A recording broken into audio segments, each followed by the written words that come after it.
All right, Resident Evil, welcome to Raccoon City. Let's get into it. I got my notes. First note, I'm going to skip my first note. One of my notes later on is the dialogue is very unnatural. And I watched this in the theater, so I wasn't writing stuff down, so I didn't get a ton of examples. But this my first note that I wrote down. We have a line from the rookie cop to the main character, whose name I don't even remember. I think it's Claire. Is that supposed to be the same character from the other movies? Anyway, they go down to an armory to get more weapons. He has not seen her use a gun up to this point. And they go in the armory and he picks up a gun and she takes it from him and then does nothing. And then he says something along the lines of, "Where did you learn so much about guns?"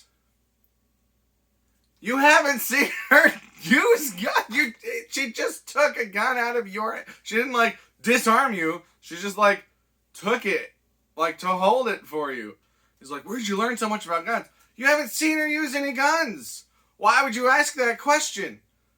And it's so that we can get a little bit of her backstory, which the answer is, I had to learn how to take care of myself. That's not an answer. That's a lazy piece of dialogue. And then almost immediately after that, he says... So again, he has been said by other characters to be an incompetent person. It's said that he shot his partner in the butt accidentally during some, I think, a training exercise or something. We don't see any of that. We see that he's got some alcohol issues, and he's not very motivated, and he sleeps a lot. That's what we've seen. We haven't seen him be incompetent as a police officer. We haven't seen him make any huge mistakes. We see that he's got issues. He's sleeping a lot. And other people are saying bad things about him. She doesn't know any of that. And then he says to her something along the lines of, "You're probably wondering what a guy like me is doing being a cop." Why would she be wondering that? She has no idea what a guy like you is. There was one encounter in the parking garage that she saw where he, didn't react perfectly. But there was nothing about that came off as completely incompetent or useless. You're in uncharted territory. Anyone is going to be reacting strangely. Anyone is going to be making mistakes. It's so clunky. I don't understand him. I have a note later on that says, why is he so incompetent? I kept expecting for that to matter, for that to come into play. But it not only does it not come into play, but he's one of the only people that survives. And they say, they point that out in the dialogue. He's like, "Oh, I'm as surprised as you are that I'm still alive." And it's like, so why? Why make this person so incompetent? I assume it's because of the games. I assume this is a character from the game, and in the game he's incompetent, and there are probably reasons for it, and it's a bad translation. I don't know that, because I've never played any of the games. But as a movie, it's stupid, and it makes no sense. Just have him be the new guy. All of the weird social interactions between him and everybody else, that can all be fine just by having him be the new guy. And then you don't set up these expectations for me to see him learn and grow and overcome this weird incompetence thing that he's got going on. Because that's never a thing.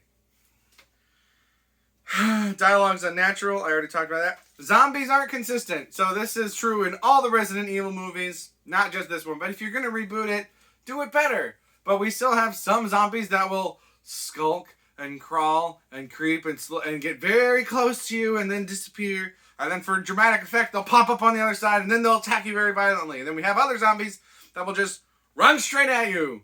No hesitation at all. Why? Because it's a movie. But just make your zombies consistent. It's so dumb. Weathers' betrayal is weird. So, I think his name is Weathers. There's Weathers and Vesker are two different people that I thought were the same person for a long time. I was getting their names confused. The guy that's played by the guy that plays Luther in Umbrella Academy. I think his name is Weathers. That's who I'm going to be calling Weathers here. And there's this really weird reveal. We see that he gets this Palm Pilot and these weird pagers, which, why did this movie take place in, 1998? Is there a reason for that? I don't know. Anyway, so it's I think it's 1998. So he's using this Palm Pilot that was left for him by mysterious people that he was informed of via his pager by these mysterious people. And the big reveal at the end is that he's been being fed information by people that want to take down Umbrella. That doesn't seem like a problem to me. Umbrella is a bad company. There are other people that are going to pay me to help get that information out. That doesn't seem like a problem to me. And when he's revealing this to Valentine, she has such a weird reaction to it. And then after her reaction, he's like, come on, it's just money. And she's like, you were going to leave us all behind or something like that. And I'm just like, did I miss something? Did he say that he was going to throw you guys all under the bus with Umbrella? Did he say that he was going to flee town and never make contact? Like, I don't know what I was missing, but her reaction to, based on what he said, did not seem to mesh for me. And then later on, she tells someone else, she's like, he betrayed all of us. And I'm like, is that what happened? I don't think... And then Wesker's behavior later on seems to confirm her reactions, but that's not what the reveal was. Unless I really missed something. But based on what he said to her, none of that reaction and escalation makes any sense. Very strange. That might tie into the weird dialogue problem. We start the movie with a bunch of flashbacks. I don't remember if they say when the flashbacks were, because then it flashes forward to the present, which is not the present, but when the movie takes place, which is like 30 years ago. But most of the flashbacks are unnecessary. The only kind of thing that they help with is Claire's relationship with, I think her name is Lisa, this weird creature girl that lives in the orphanage. But we get a bunch of scenes, or a bunch of minutes of her and her brother at this orphanage. And then later we get more scenes of her being taken from the orphanage by the guy that played Dum Dugan, Neil McDonough, I think is his name. And we see that they like try to take her to these experiments or whatever. But like, none of that matters. You can just start the movie with her coming back to town, have one line of dialogue to the truck driver that, you know, she grew up here in an orphanage or whatever. She's coming back to see her brother. Then we understand all that, fine. And then when Lisa makes her appearance in the quote-unquote modern day, we can have I think it's the cop that sees her first, the incompetent cop. We can have him kind of freak out and Claire, like, calm him down and be like, no, she's not one of them. And then we just get a very brief flashback of her talking with Lisa. That's all we need, is just a little bit. And we're like, okay, they know each other. And then as they're going through the tunnel and she sees this other thing, we could have another very brief flashback or just a line of dialogue where she says that they brought her down here and they were going to experiment on her and that's why she ran away. We don't need to see all of this stuff in the flashbacks. Most of it doesn't pay off very well. It's really bizarre the way that it's shown, her relationship with Lisa, because any kid that sees that girl right by the side of their bed in an orphanage, like, they're going to be terrified. They're not going to react the way Claire did. So by not showing as much and just showing the interactions that they have, it would not stick out to you as much.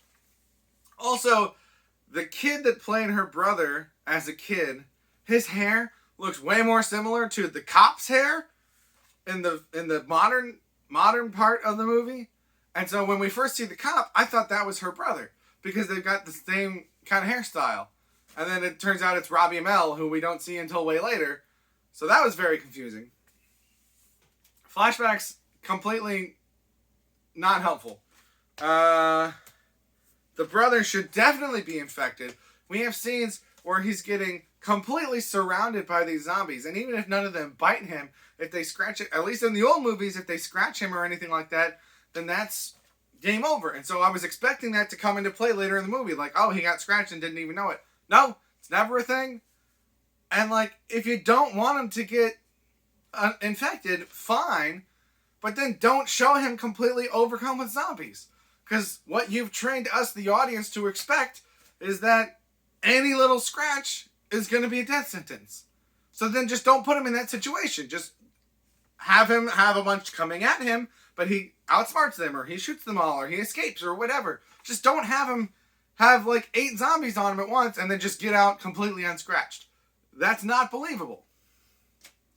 My last note, I already talked about why is the cop so incompetent. It doesn't pay off in any way. Most of my comments were largely negative. I thought the movie was fine. We get zombie dogs again, so if you're wondering if we got zombie dogs again, we got zombie dogs again. I think it's fine. I don't think it's better than the old ones. I'm sure I'm missing a lot because I haven't played the video games. This one might be closer to the video game. I don't know. I hope they make more, because in the original run, my favorite ones were of the characters outside of the city. So I hope we get to that point. That I didn't even write down. The CGI was really bad. I thought the CGI birds looked pretty good. There were a couple of different CGI birds that we saw. Those looked pretty good. But the dogs looked bad. The weird monster that Neil McDonough turned into looked bad. Other zombie monsters looked bad. A lot of CGI looked bad. Like, it looked like some of the old movies that are decades older than this. So, if they do another one, I'll go check it out. I like the environment, but not a very strong reboot, in my opinion. But those are just my thoughts. Let me know what your thoughts are. Tell me how wrong I am. Would have loved a cameo from, what's her name? Can't think of her name. You know who I'm talking about. The girl. I think I've mentioned in one of my other Resident Evil videos, I would love to see the daughters of Kate Beckinsale and Mila Jovovich, I think. Both of their daughters are actresses, or have been in movies, and are roughly the same age. And if they're not yet, then they soon will be, young adults capable of carrying a franchise. I would love to see an Underworld reboot and a Resident Evil reboot, shared universe, merging universe, where on one continent, zombies are the issue. On another continent, vampires and werewolves are the issue. And what happens when both of those issues spread and multiply each other? Now you've got zombie werewolves and vampiric zombies. And that sounds like a lot of fun. And if it's fun, I'm more willing to forgive it. This movie was not very fun. Maybe that was the big issue. This wasn't very fun. The first Resident Evil movie, they're working through all these rooms. You got all these traps. You got the computer. It was fun. This movie was not fun. That was now. I'm just thinking this now as I'm talking. That was probably the biggest problem, was that it wasn't fun. If you're not gonna have fun with zombies, what's the point? Those are my thoughts. Let me know your thoughts. Thank you for watching. Have a good day.